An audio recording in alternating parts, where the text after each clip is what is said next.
Hi, this is Roger. Thanks for dropping by. I've been out all day. I've had very little to drink, very little to eat, and I have the need for feed. So we have all the ingredients here to do quite a quick, but very nice meal. So the first thing we do is get on the splatter thing. Yeah, part of what I'm going to cook is going to splatter all over the place, and we don't want it all over our jumper, do we? So we'll put our apron on. And that's not a chefy thing, it is purely to stop splashes going all over me. And if I get any bigger, I'm going to have to get a longer strap. Right, that's that. Now we have all the ingredients here. We have some wine, we have some oil, we've got pepper, smoked paprika, garlic granules, a rump steak, some corn and some fries. Now the corn and the fries are frozen. The rump steak was but isn't anymore because I had the foresight to get it out in advance and allow it to thaw out. So let's go. This is all about sequencing. It's not about cooking. There's nothing flashy going on here. It's about sequencing, the amount of time that things take, allowing for things to happen, all coming together at the same time so that I can sit down and have a nice meal. So let's go. Let battle commence. We don't cook anything until we put some of that. Some of you might appreciate that. It's a very nice French wine. Fleury is one of the you'll have all heard of Beaujolais wine. I mean, there used to be some great fun with that. Used to do the Beaujolais run to the UK, and Beaujolais by definition is a new wine, so it comes out at the end of the growing season, and it's the first pressing of the wine. And there used to be a great competition, it's all gone off now, who could get the first bottle of Beaujolais wine on UK soil, opened and in a glass. And people used to take great, I think the Red Arrows got involved once. It used to be a big deal. But anyway, in the Beaujolais region there are some top Beaujolais things, crus do you call them, whatever you call them. Fleury is one of them, and this is a mild one. It's a very soft French wine. And because I'm having a steak and I've been out all day and I'm tired out, I'm treating myself. I wouldn't normally open a bottle of this unless it was a special occasion, because it's not cheap. So that gets me some in a glass. We'll put that to one side. We're going to want that again in a minute. Right, so that gets let battle commence, as they say. Oh, that is... We'll have some of that. Right. Fries take the longest to cook. They go in my halogen oven, which I haven't really allowed room for here, have I? You're going to have to go up there a bit. We'll pull you back in a minute. This is a light oven. It works like a grill and an oven combined. It's got a fan in it, and it cooks things like an oven would, with far, far less energy involved, because it's concentrated and sealed by putting the lid on. And basically that, can get going now. It will shut on and off, and the light will come on and off as that cooks. But as I said, it works like a grill with a fan, and it concentrates the heat. And it's a great way to cook things that you would normally use an oven for, where you waste 15 minutes of electricity getting the oven up to temperature. That will take 30 seconds to get up to temperature. I like those. Up until recently, when I moved in here, and I've now got a proper oven that works, in my other house I used to do our Christmas dinner on that for 4 people. It was complicated. Right, we'll get some oil in our pan. You have to go careful with olive oil. If you get the posh stuff, the extra virgin olive oil, and you use it for cooking something like this, you'll blow it because it burns at a much lower temperature. If you just get ordinary olive oil, it's much better suited for cooking. If you want the posh stuff, the virgin olive oil, extra virgin olive oil, that's great for dressing salads and stuff, but it's not ideal for getting up to temperature and cooking things. Right, so that's that. The next thing we want is some hot water. I always use filtered jug water. And why am I boiling the water? Because the most economic way of boiling water is in your kettle, unless you've got a special gadget that produces boiling water. What I want the boiling water for is my corn. That's frozen, well, we call it sweet corn, probably has different names in different countries. That will go in the microwave, but rather than use cold water and use the microwave to bring it up to boiling, I will boil the kettle because it's cheaper and more efficient. And we always think of these things. Well, we flipping well should do if we don't. Right, we don't need that anymore. And I'll have a sip of that. I'm going to do a Keith Floyd, which is there's a guy that used to be on the TV. This goes back to black and white TV days. And he was a chefy type person. He used to have a TV show where he did cooking. And he did some great recipes and some great cooking. But he used to start the show with a glass of wine like that. And then in the next shot it would be down to there. And in the next shot it would be up there. And in the next shot it would be down there. And then it would be up there. And by the end of the show he was wobbling about. In no uncertain terms, he was Brahms and Liszt. Yes, he'd seen better days, shall we say. And in those days, I won't say it was allowed. I got a feeling people didn't notice. But it was such a popular show that he got away with actually being quite far gone on TV. Right, so that's our boiled water. So that goes in there. That then goes in the microwave to come back up to boil. And once it's boiled, effectively it's done. So it goes off until I'm ready to serve, at which point I will re-boil the water in the microwave. That's that. Right, now I've got a rump steak here. I normally have sirloin. But the last couple of items of sirloin I've had recently weren't too clever, so I thought we'd have a go at rump, which is a cheaper option. Not quite as tasty, perhaps, but that depends on how you cook it and what you do with it. So we will get our oil up to temperature, and this is where we start splattering all over the place. Let's get my glass out of the way, you know, it splatters all over that. Now I've watched a video on YouTube when I got back. It just caught my eye in the list of stuff, you know, that you get presented with. And it was a guy that had bought a ribeye steak from Aldi and a Tesco Finest, I presume it was a sirloin steak. And he was comparing the two. Basically he had a look at them, he weighed them. And the first thing that was noticeable, that the Aldi ribeye steak was greater than what it said on the packet, weight-wise. The Tesco's steak was less than it said on the packet. And he then proceeded to cook them both exactly the same way and taste them. And basically he said taste-wise and texture-wise there wasn't a lot of difference. But there was a difference in price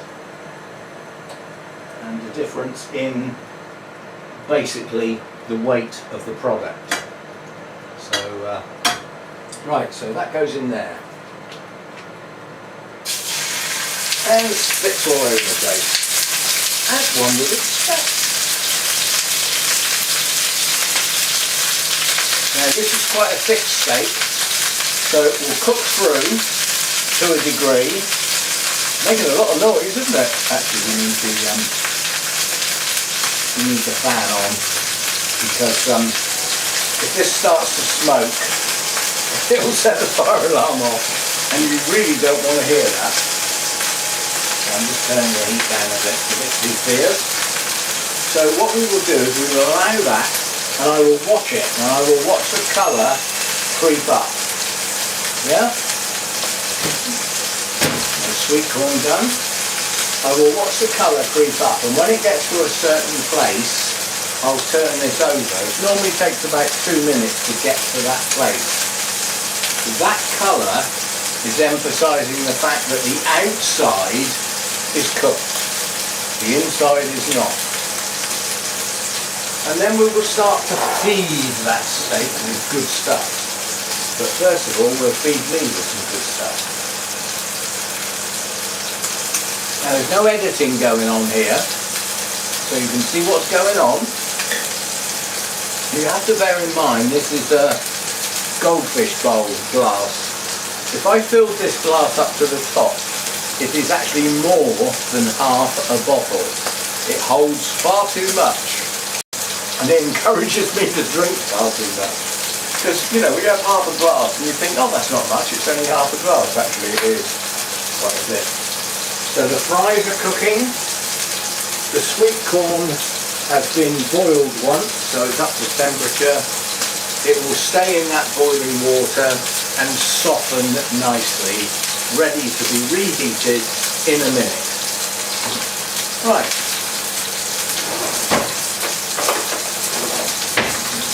Now we turn this over. I've got a nice bit of colour on it. And at this point, see the splattering? I've now got to clean the whole cooker. Now, some people put a splatter thing on the top when they're frying stuff like this. The problem with that is you turn frying into steaming because you trap the steam. So I like to leave it open and I suffer the consequences, which means I've got to clean the cooker. Right, what were these for then? Now we've got some colour, we have some garlic granules, we have some smoked paprika, you give it a nice red colour, you give it a little bit of a smoky kick, and then we add the black pepper. Those of you who've seen my cooking before, we use a lot of that. A hell of a lot. So we'll put some black pepper on.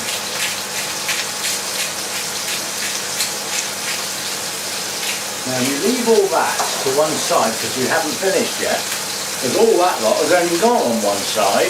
The other side is just getting its colour. But the second side gets its colour quickly. So we will turn that. And now, we will do the same again on this side of the steak. So again, some garlic, some smoked paprika, a bit of colour, a little bit of a zip, and some black pepper.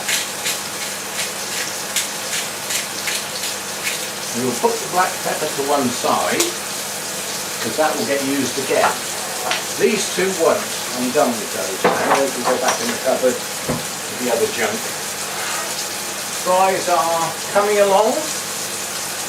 Steak is coming along. We will turn that again. Because what we're after now is generating a sauce.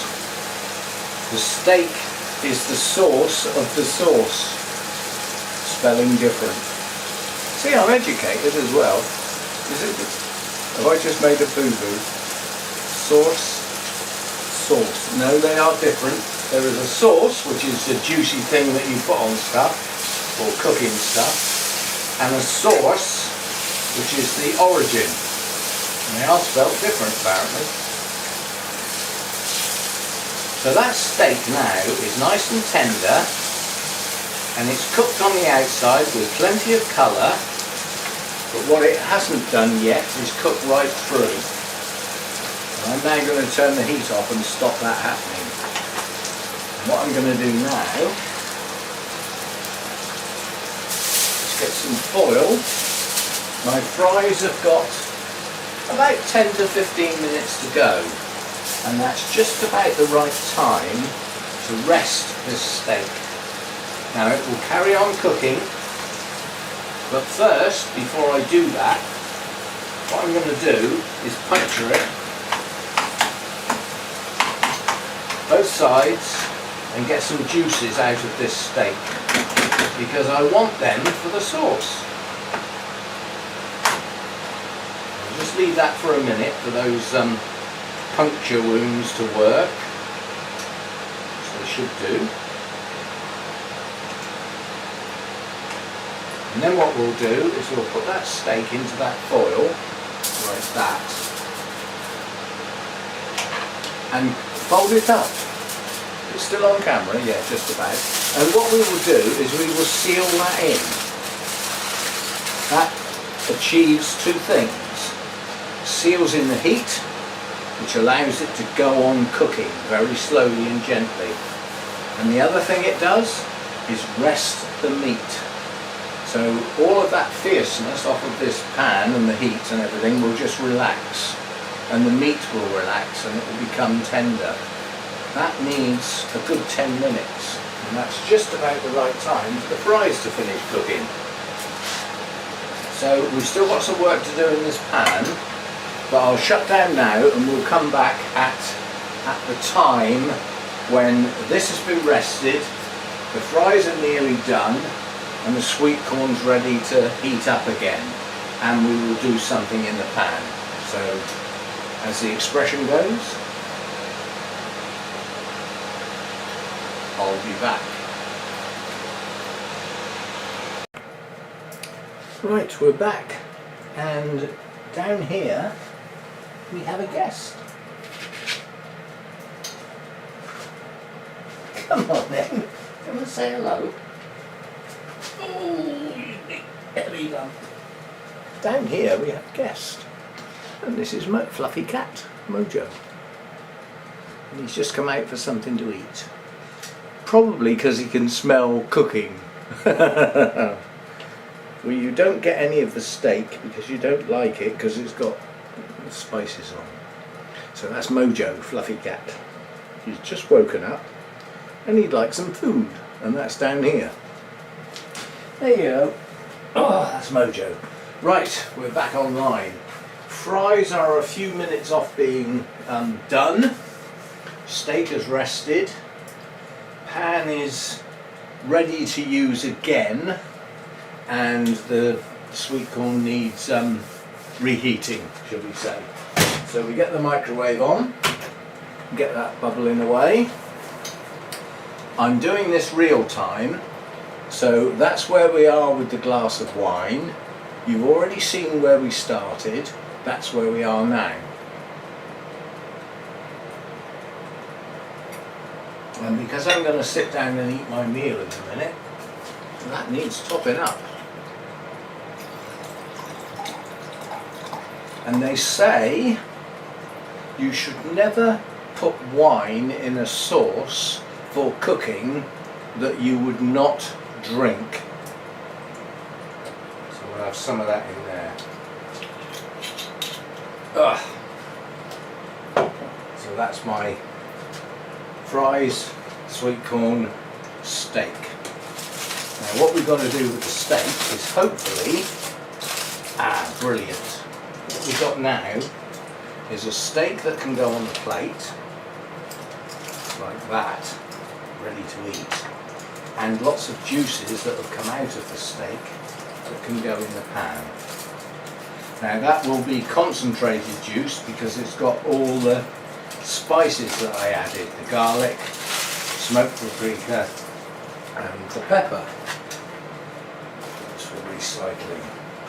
So what we do now is we use all these bits of stuff that have come off of the steak, the spices and everything like that, and the wine, and we bring that up to temperature very, very gently, because otherwise it will just burn. So the lowest possible heat. That bing was the sweet corn, which I wasn't watching, so it hasn't boiled over. No, that's okay. So that's the sweet corn. That will go in the sieve to drain the water out when I'm ready to serve. But initially what we need to do is get this sauce going. Now this is meat juices, spices, some wine, and it will turn into a very nice sauce. Fries are nearly done. Steak has rested and is sitting on the plate ready to go. We're nearly there. So this need for feed is almost fulfilled. Sauce coming up to temperature now. It's starting to bubble. The one thing you must not do with this sort of sauce is overcook it. In other words, heat it up too much, because all you will do is evaporate a lot of stuff out of it and leave something that is basically very little. It will have very little left. And this is my moisture for the steak, the sweet corn and the fries. So it's just coming up to boil now. That will merge it all together and it will be wonderful. So now turn that down as low as it will go, just to keep it warm. That's all it's for. Right, we are ready to serve. Nearly.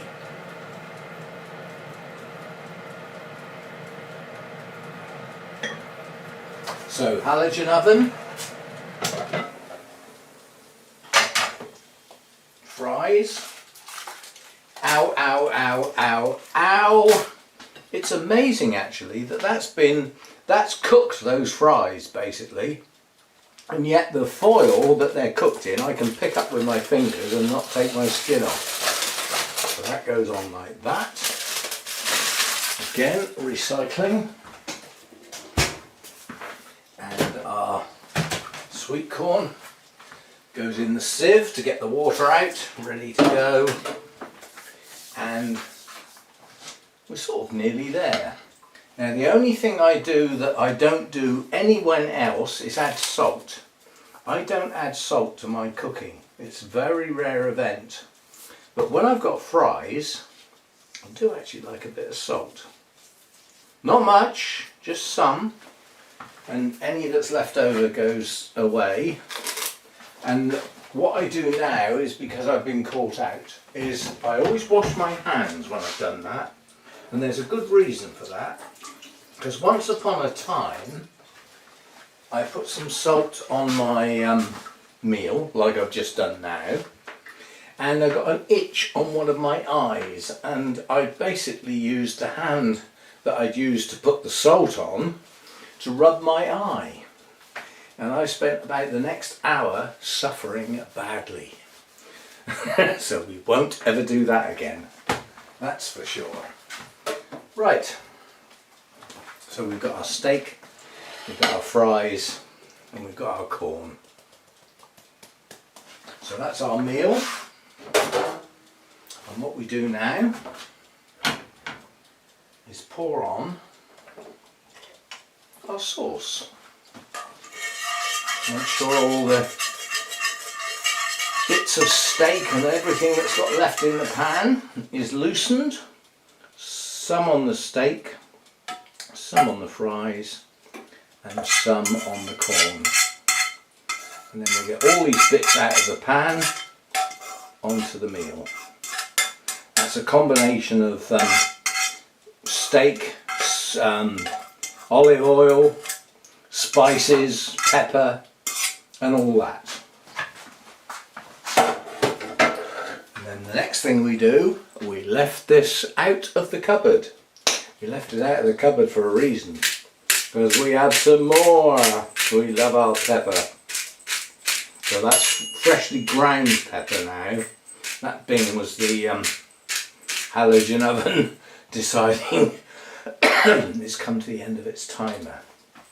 And there we are, ready to go. I will now go and sit down and enjoy my meal. See you next time. Thanks for dropping by.